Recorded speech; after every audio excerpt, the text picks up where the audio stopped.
یعنی وہ ذات کہ جس کا فیصلہ رسول کا فیصلہ ہے، رسول کا فیصلہ علی کا فیصلہ، علی کا فیصلہ رسول کا فیصلہ ہے۔ یہ بتا رہے ہیں قریش والوں کو کہ محمد یہاں سے جا نہیں رہا، محمد کا نائب یہاں پر موجود ہے۔ سیدہ زینب وہ ہیں کہ جنہوں نے قرآن امام علی سے پڑھا ہے۔ آپ کو شیعوں کی اندر جو یہ جو جرت نظر آ رہی ہوگی نا کہیں پر کسی جگہ پر کہ یہ ظالم کے سامنے کھڑے ہوتے ہیں، تو اس میں ایک وجہ یہ ہے کہ یہ اپنے بچوں کو زینب بنت علی جیسی خاتون کی زندگی پڑھاتے ہیں۔ بسم اللہ والصلاة والسلام علی رسول اللہ وآلہ وعلی السلام علیکم ورحمۃ اللہ وبرکاتہ۔ امید کرتا ہوں آپ لوگ خیریت سے ہوں گے، پروردگار آپ سب کو اپنے حفظ و امان میں رکھے۔ اسلام کی سربلندی کے لیے جہاں پر تاریخ میں مردوں کا نام ملتا ہے، اولو العزم رجال کا ذکر آتا ہے، وہیں پر ایسی خواتین کا نام بھی تاریخ کے اندر زندہ اور جاوید ہے کہ جنہوں نے انسانیت کے لیے اور اسلام کے لیے اپنا کردار ادا کیا۔ خود قرآن مجید فرقان حمید نے ایسی خواتین کا ذکر کیا ہے اور ان کی تعریف کی ہے۔ حضرت آسیہ علیہ السلام کہ جو فرعون کی بیوی تھی، قرآن ان کی تعریف کرتا ہے۔ حضرت عیسیٰ علیہ السلام کی والدہ حضرت مریم، ان کی تعریف کرتا ہے قرآن۔ جبکہ دوسری جانب قرآن مجید ایسی خواتین کا بھی ذکر کرتا ہے کہ جو انبیاء کے ساتھ تھیں، جیسے حضرت لوط علیہ السلام کی بیوی، حضرت نوح کی بیوی، قرآن کہتا ہے کہ وہ اپنے رستے سے ہٹ گئی تھی۔ اور بلکہ قرآن مجید نے حضرت نوح علیہ السلام کے بیٹے کے لیے کہا کہ وہ آپ کا بیٹا نہیں ہے۔ تو چونکہ وہ نبوی مشن پر نہیں تھا، نبی کا ساتھ نہیں دیا، باوجود اس کے کہ وہ نبی کا بیٹا ہے، حقیقی بیٹا ہے، قرآن کہتا ہے کہ وہ نبی کے مشن پر نہیں ہے، وہ نبی کا نہیں ہے۔ اس سے معلوم یہ ہوتا ہے کہ قرآن مجید کو عزیز، سب سے عزیز وہ یہ بات ہے، نبی کے ساتھ جڑنا، رسول اللہ کے ساتھ تعلق، اپنے دور کے جو حق پر ہیں ان کے ساتھ اشخاص کا جڑنا مقصود ہے۔ یہ مقصود نہیں ہے کہ میرا ان کے ساتھ کون سا کیا تعلق ہے۔ قرآن مجید نے ابو لہب کے اوپر کہا تبت یدا ابی لہب وتب، ابو لہب کے 2 ہاتھ ٹوٹ جائیں اور وہ ٹوٹ گئے۔ اس سے مراد کچھ لوگ یہ سمجھتے ہیں ملحدین کے، اس سے مراد یہ ہاتھ ہے۔ یہ قرآن مجید کا محاورہ ہے، اس کی طاقت ختم ہو جائے، اور بلا شک و شبہ ابو لہب کی طاقت ختم ہو گئی۔ ابو لہب وہ مکہ کے اندر بالکل ایسا شخص ہو گیا کہ جس کو کوئی پوچھتا بھی نہیں تھا۔ تو بہرحال آج کی اس ویڈیو میں ہم گفتگو کرنے جا رہے ہیں خاندان بنی ہاشم میں، عقیلہ بنی ہاشم، عالمہ، فاضلہ، عابدہ، متقیہ، صالحہ، سیدہ زینب بنت علی علیہم السلام، اس ذات قدسیہ کے بارے میں کہ جنہوں نے اسلام کا مقدمہ اس مشکل دور کے اندر پیش کیا اور ایک ظالم جابر حکمران کے سامنے کلمہ حق بلند کر کے افضل جہاد کا کردار ادا کیا، افضل جہاد کیا، حق گوئی کی۔ سیدہ زینب بنت علی کے حالات زندگی آج میں آپ کے سامنے پیش کرنا جا رہا ہوں، مختصر طور پر ان کے حالات اہل سنت والجماعت کی کتابوں سے، جس طرح کہ میں ہمیشہ اپنی کتابوں کو آپ کے سامنے پیش کرتا ہوں۔ میرے سامنے ہے اسد الغابہ فی معرفت الصحابہ ابن الاسیر الجزری رحمہ اللہ کی، اور یہ وہ کتاب ہے جس میں صحابہ کرام کی حالات زندگی ہیں۔ یعنی اس سے یہ معلوم ہوتا ہے کہ زینب بنت علی علیہ السلام یہ صحابیہ تھی، رسول اللہ صلی اللہ علیہ وآلہ وسلم کی حیات طیبہ میں پیدا ہوئیں، اور جب رسول اللہ کا وصال ہو گیا تو اس رسول اللہ کے وصال کے بعد سیدہ زہرا فاطمہ البتول علیہ السلام کی کوئی اولاد نہیں ہوئی، اور آپ کو معلوم ہے کہ 6 ماہ بعد سیدہ زہرا کا وصال ہو گیا تھا۔ تو ان کی والدہ کا نام رسول اللہ کی پیاری بیٹی، چہیتی بیٹی، آیت مباہلہ میں جن کو رسول اللہ نے، اللہ رب العزت نے جن کو نساءنا کے اندر شامل کیا، ان کی بیٹی ہیں، یہ ان کی والدہ ہے، اور ان کے والد محترم علی بن ابی طالب ہیں، رسول اللہ کے بھائی، رسول اللہ کے نفس، اور نفس سے مراد یہاں پر ذات رسول، یعنی وہ ذات کہ جس کا فیصلہ رسول کا فیصلہ ہے، رسول کا فیصلہ علی کا فیصلہ، علی کا فیصلہ رسول کا فیصلہ ہے۔ رسول اپنی جگہ پر، اپنے بستر پر علی کو لٹا کے جا رہے ہیں، یعنی یہ بتا رہے ہیں قریش والوں کو کہ محمد یہاں سے جا نہیں رہا، محمد کا نائب یہاں پر موجود ہے۔ تم یہ مت سمجھنا کہ محمد تم سے خوفزدہ ہو کر چلے گئے صلی اللہ علیہ وآلہ وسلم، علی کو وہاں چھوڑ دیا، تو علی وہاں ہے تو یوں سمجھنا کہ میں وہاں پر ہوں، کیونکہ علی مجھ سے جدا نہیں ہے، علی کو وہ ربط ہے مجھ سے، علی کو وہ تعلق ہے مجھ سے۔ تو یہ لکھتے ہیں ابن الاسیر جزری رحمہ اللہ، لکھتے ہیں زینب دختر علی بن ابی طالب بن عبد المطلب بن ہاشم قریشیہ ہاشمیہ، ان کی والدہ جناب خاتون جنت سیدہ زہرا تھی۔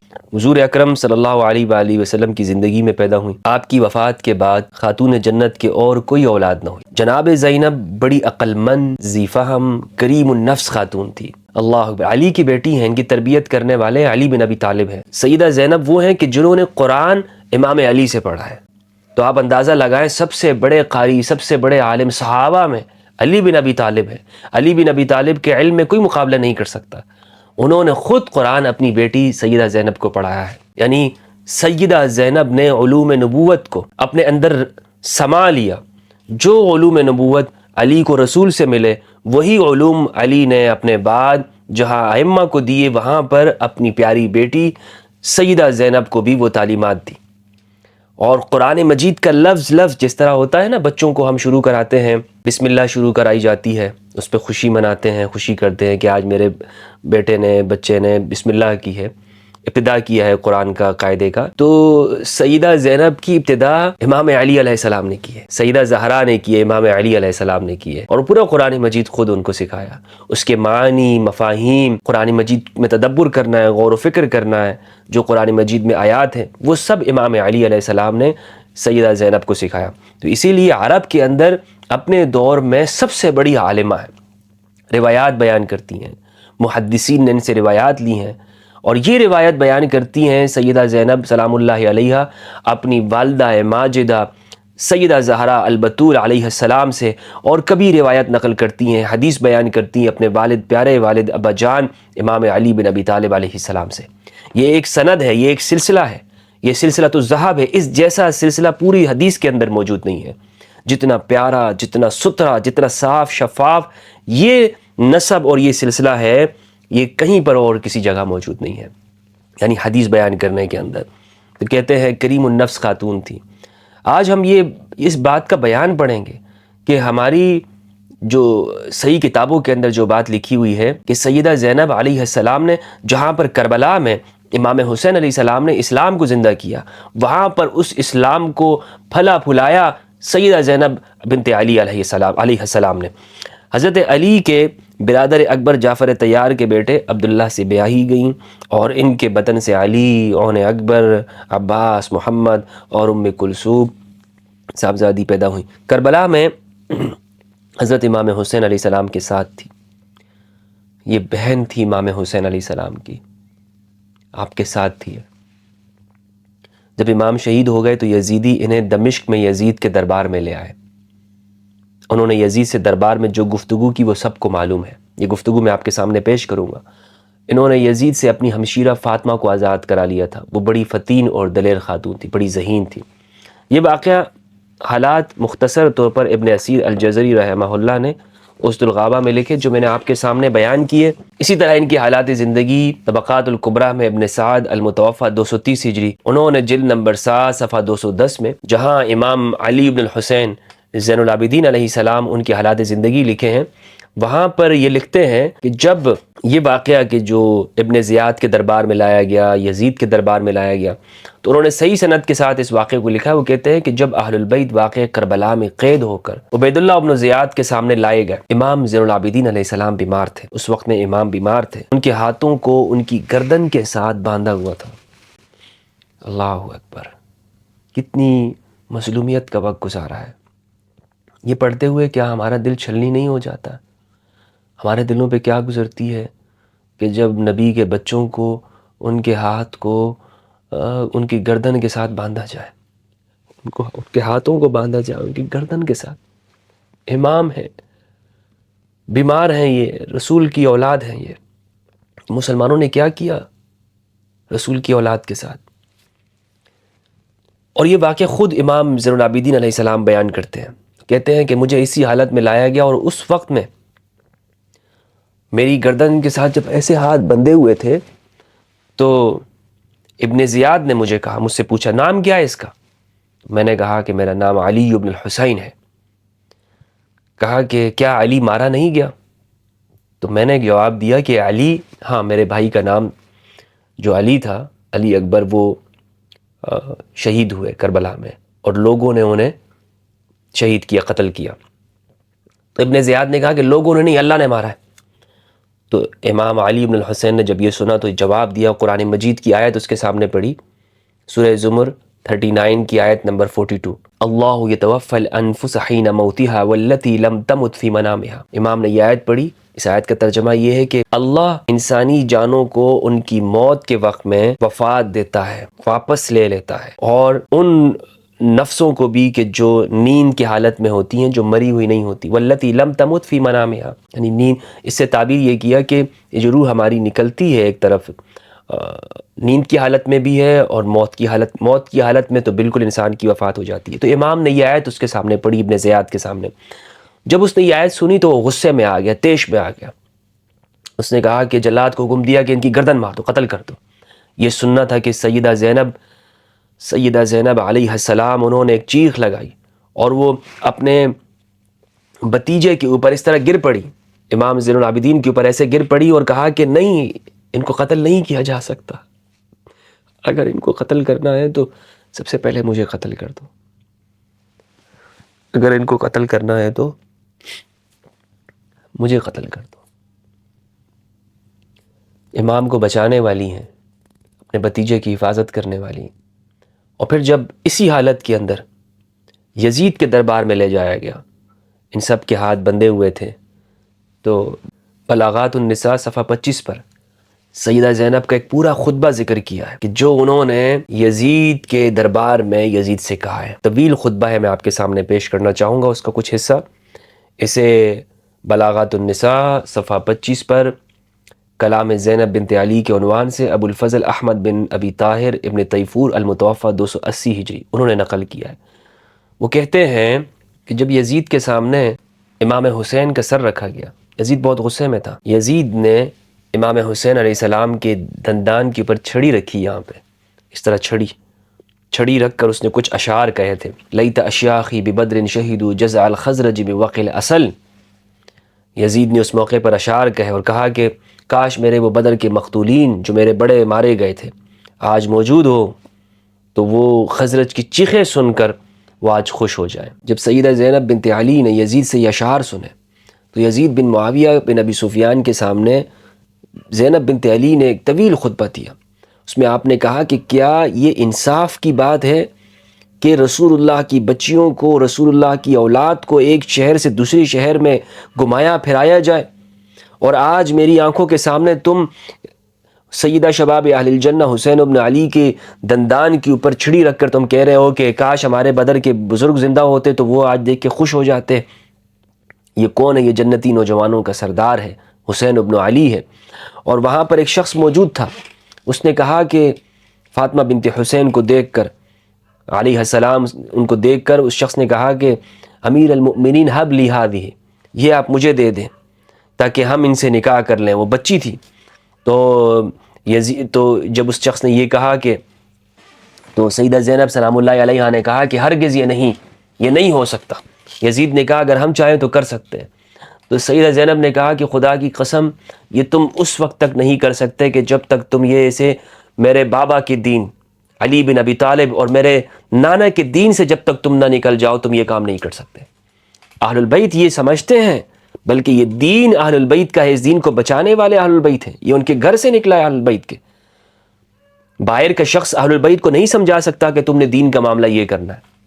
اگر کوئی آج کہتا ہے کہ یہ نیپوٹزم ہے، وہ کہتا رہے، سمجھتا رہے۔ اگر دین محمد کے اندر رہنا ہے، دین اسلام کے اندر رہنا ہے، تو جو اسلام اہل البیت نے سمجھا ہے وہی اسلام ہے۔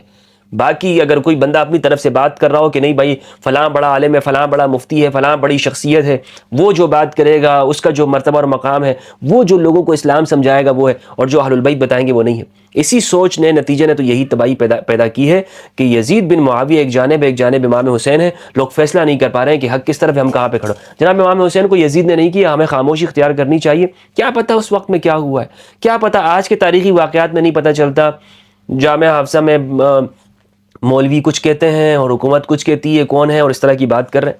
بھائی دنیا سب جانتی ہے کہ شرارت کرنے والے وہ مولوی، وہ گنڈے جو لوگ باہر نکل گئے تھے، جنہوں نے وہاں، یہ سب پوری میڈیا کے اوپر آج بھی فوٹیج موجود ہیں، آپ گوگل اور یوٹیوب کریں کہ وہ کس نے اختیار دیا تھا ان مولویوں کو اور ان عورتوں کو کہ وہ جنہوں نے وہاں پر وہ مدرسوں سے باہر نکلیں اور وہ جائیں اور لوگوں کو ڈنڈے کے زور پر کبھی بیوٹی پارلر پہ چھاپے مار رہے ہیں، کہیں کہاں پر کہہ رہے ہیں ہم شریعہ نافذ کر رہے ہیں۔ سوات میں شریعہ نافذ کرنے والے کون تھے؟ تو جو حکومت نے کیا وہ سب کے سامنے وہاں پر ہے۔ تو چیزیں تو ہوتی ہیں نا، ایویڈنس تو ہے۔ آج اگر ایک آدمی آپ کی آنکھوں میں غامدی جیسا دھول جھونکنا چاہے اور وہ کہے نہیں بھائی ہمیں تو آج کے واقعات کا نہیں پتہ چلا، کیوں نہیں پتہ چلتا؟ ہمیں پتہ ہے، آپ کو نہیں پتہ چلتا ہوگا، ہمیں تو پتہ ہے۔ ایک باضمیر انسان کو معلوم ہوتا ہے کہ کیا بات سچ ہے، کیا بات سچ نہیں ہے۔ اپنے ضمیر پہ ہاتھ رکھ کے کہیں، میں عوام سے پوچھنا چاہتا ہوں، سنی شیعہ کی بات چھوڑیں، کیا آپ کو نہیں پتا؟ آپ کو نہیں پتا کہ فلاں معاملے کے اندر حق کیا ہے؟ آپ کہہ رہے ہوتے ہیں نا، ویسے بیٹھ کر ہر جگہ پہ آپ تبصرے کر رہے ہوتے ہیں، جناب ہمیں پتا ہے کہ حق کیا ہے لیکن فلاں ایسا کر رہا ہے، یہ سب جان رہے ہوتے ہیں۔ حق چھپایا نہیں جا سکتا۔ یہ ہاں یہ بات ضرور ہے کہ متضاد آراء ہوتی ہیں وہاں پر، متضاد آراء میں اس میں آپ کو وہ بات کے زمانے والوں نے یہ فیصلہ کرنا ہوتا ہے، ان کے لیے تھوڑی آپ مشکلات کہہ سکتے ہیں، لیکن ہمارے علماء نے ایسی کتابوں کے اندر ان باتوں کو لکھ دیا۔ اور یہ صرف ہماری ایموشنل نہیں ہے ہماری چیزیں کہ ہم یہ کہیں نہیں ہم تو اہل البیت کے ساتھ جذباتی طور پر جڑے ہوئے ہیں اور ہمارے پاس کوئی دلائل نہیں ہے، تو ان ساری باتوں کے دلائل موجود ہیں۔ اپنی باتوں کو میٹھے انداز سے کر کے اور ذرا اس کو لاجیکل بنانا، دو چار انگریزی کے کلمات بیچ میں ٹھوک دینا اور اس کو آپ سمجھنا کہ جناب یہ ماشاءاللہ سے ہم یہ بڑا مدلل گفتگو ہو رہی ہے۔ حقائق کو توڑ موڑنے کا نام دلیل نہیں ہوتا، دلیل یہ ہے کہ آپ حقائق کے ساتھ گفتگو کریں۔ سیدہ زینب علیہ السلام نے، زینب بنت علی نے کربلا کے بعد اہل البیت کی حفاظت کی۔ یزید کے دربار میں جو خطبہ دیا ہے وہ پورا ایک طویل خطبہ ہے، اس کی بنیاد میں آپ کو بتاتا چلوں، آپ کو شجاعت، ہمت اور ولولہ آپ کو نظر آئے گا زینب بنت علی کے اندر۔ یہ مجاہدہ خاتون ہے۔ اسی لیے میں نے دیکھا ہے کہ جو شیعہ حضرات ہیں وہ اپنے بچوں کو سیدہ زینب کی جو زندگی پڑھاتے ہیں۔ آپ کو شیعوں کی اندر جو یہ جو جرت نظر آ رہی ہوگی نا کہیں پر کسی جگہ پر کہ یہ ظالم کے سامنے کھڑے ہوتے ہیں، تو اس میں ایک وجہ یہ ہے کہ یہ اپنے بچوں کو زینب بنت علی جیسی خاتون کی زندگی پڑھاتے ہیں۔ یعنی ان کی خواتین کے اندر آپ دیکھ لیں کہ کسی کام کے اندر یہ پیش ہوتی ہیں جو ان کی قوم کی ملت کی ہوتی ہے، تو شیعوں کے اندر جہاں ایک مرد وہاں پہ شریک ہوتے ہیں وہاں خواتین بھی ہوتی ہیں۔ کیا وجہ ہے کہ اپنے بچوں کو زینب بنت علی پڑھاتے ہیں؟ ہم اپنے بچوں کو کن کی زندگی پڑھا رہے ہوتے ہیں؟ اگر ہم اپنے بچوں کو فاطمہ بنت محمد صلی اللہ علیہ وآلہ وسلم ان کی زندگی پڑھاتے، زینب بنت علی علیہ السلام کی زندگی پڑھاتے، تو آج ہی نقشہ تبدیل ہوتا۔ دوسروں کے ساتھ انسانیت، ہمدردی کرنے والے، اور جہاں پر جذبے اور شجاعت کا ٹائم ہوتا وہاں پر بہادری دکھاتے۔ یہ ایک عالمہ فاضلہ بھی تھیں، ان سے بہت ساری روایات نقل کی گئی ہیں۔ ایک روایت میں آپ کو سنانا چاہتا ہوں، اور یہ روایت ہے مناقب امیر المؤمنین امام علی کے مناقب میں، جو ابن مغازلی نے کتاب لکھی ہے، المتوفہ 483 ہجری، حدیث نمبر 416 ہے۔ یہ حدیث میں آپ کو سنانا چاہتا ہوں جو اہل البیت سے نقل ہے۔ سیدہ زینب سے روایت کرتی ہیں، مجھے اسماء بنت امیس نے بیان کیا۔ اسماء بنت امیس یہ حضرت ابوبکر رضی اللہ تعالیٰ عنہ کی بیوی تھی، اور اس سے پہلے حضرت جعفر طیار علیہ السلام ان کی بیوی تھی۔ تو جب ان کی شہادت ہو گئی تو ان کی شہادت کے بعد حضرت ابوبکر نے ان سے شادی کی تھی، اور یہی ہیں وہ کہ جو محمد بن ابی بکر کی والدہ ہے۔ حضرت اسماء بنت امیس کہتی ہیں کہ میں حضرت فاطمہ کے پاس موجود تھی، اس وقت کا واقعہ وہ بیان کرتی ہیں کہ جب ان کی اولاد میں سے ایک اولاد ہوئی تھی۔ بات کیا تھی؟ وہ کہتی ہیں فلم یرا لہا دم، ولادت کے بعد جو خواتین کو جو خون آتا ہے اس طرح معاملہ وہاں پر نہیں دیکھا گیا۔ تو نبی صلی اللہ علیہ وآلہ وسلم نے فرمایا یا اسماء ان فاطمہ خلقت حوریۃ فی صورت انسیہ، اللہ اکبر، کہ یہ میری بیٹی جو فاطمہ ہے یہ انسان کی صورت کے اندر ایک حور ہے، حور سے بھی افضل ہیں، یہ ایک انسان کی صورت کے اندر یہ پیدا ہوئی ہیں، اور یہ اہل البیت میں سے ہیں، اصحاب کساء میں سے ہیں۔ تو ظاہری اور باطنی جو رجس ہے، نجاست ہے، ان سے تو بلا شک و شبہ دور ہے۔ اگر اس روایت کو ہم صحیح نہ بھی مانیں، کوئی کہے کہ بھئی یہ روایت صحیح نہیں ہے، تب بھی جو صحیح مسلم کے اندر یا ہماری اہل سنت کی جو دیگر کتابوں کے اندر، سنن ترمذی میں جو اصحاب کساء والی روایت ہے جن میں چادر کے نیچے رکھا، اور قرآن مجید سورہ احزاب کی جو آیت ہے، آیت تطہیر سے معلوم ہوتا ہے کہ یہ مطہر ہے۔ قرآن نے خود فرما دیا کہ ہم تمہیں ہر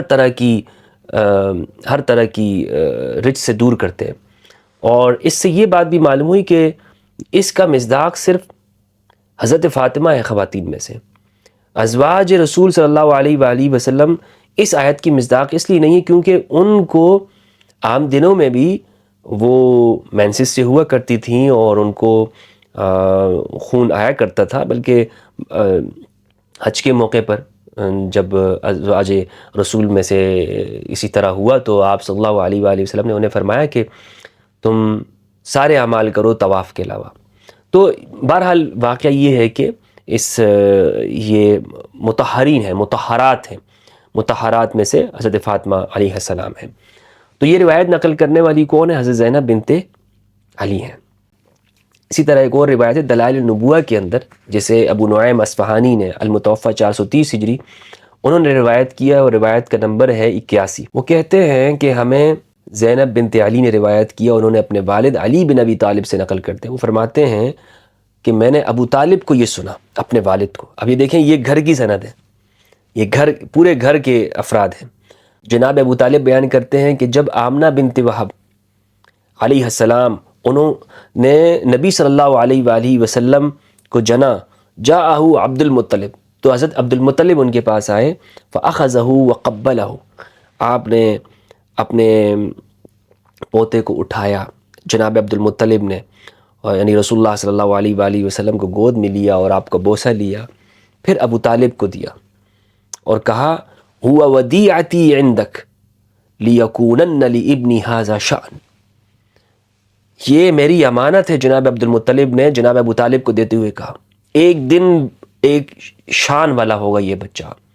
ثم امر فنحرت الجزائر وذبحت الشاة واطعم اہل مکہ ثلاثا ثم نحر في كل شعب من شعاب مکہ جزورا لا يمنع منه انسان ولا سبع ولا طائر.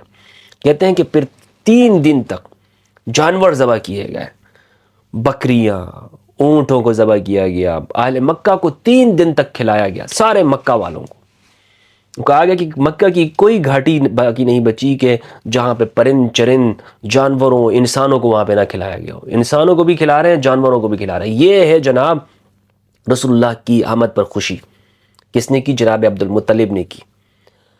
اور اس خاندان کے بارے میں ہم کیا سنتے ہیں؟ کھانے کو نہیں تھا ان کے پاس، تو کچھ نہیں تھا، مکہ کا غریب خاندان تھا. پورے مکہ کو 3 دن تک پورے سٹی کو کھلا رہے ہیں. اندازہ لگائے، جانوروں کو بھی کھلا رہے، پرندوں کو بھی کھلا رہے. اور کیا کہتے ہیں جناب یہ تو مسکین سا غریب سا خاندان تھا. ہاں، خاندانی اور سیادت اوروں کے پاس تھی اور خاندانوں کے پاس تھی. یہ روایت نقل کرنے والی زینب بنت علی ہیں. اسی طرح اور دیگر روایات ہیں ان سے. اسی طرح ان کے اشعار موجود ہیں. عربی ادب کی ایک مشہور کتاب ہے الزہرہ، جس کے مصنف ابو بکر الظاہری المتوفہ 297 ہجری ہیں. انہوں نے ان اشعار کو ذکر کیا ہے. روایات ہیں، میں نے آپ کے سامنے پیش کی. تو یہ مختصر طور پر آج ذکر تھا اس مناسبت کے ساتھ کہ یہ ایک عرب کی بنی ہاشم کی عقیلہ ہیں، فاضلہ ہیں، جنہوں نے اپنے دور میں اسلام کا مقدمہ لڑا اور اسلام کی حفاظت کی اور ہم تک پہنچایا. اللہ سبحانہ و تعالیٰ سے دعا ہے کہ پروردگار ہم سب کو قرآن مجید میں تدبر کرنے اور اہل بیت کی معرفت عطا فرمائے. السلام علیکم ورحمۃ اللہ وبرکاتہ.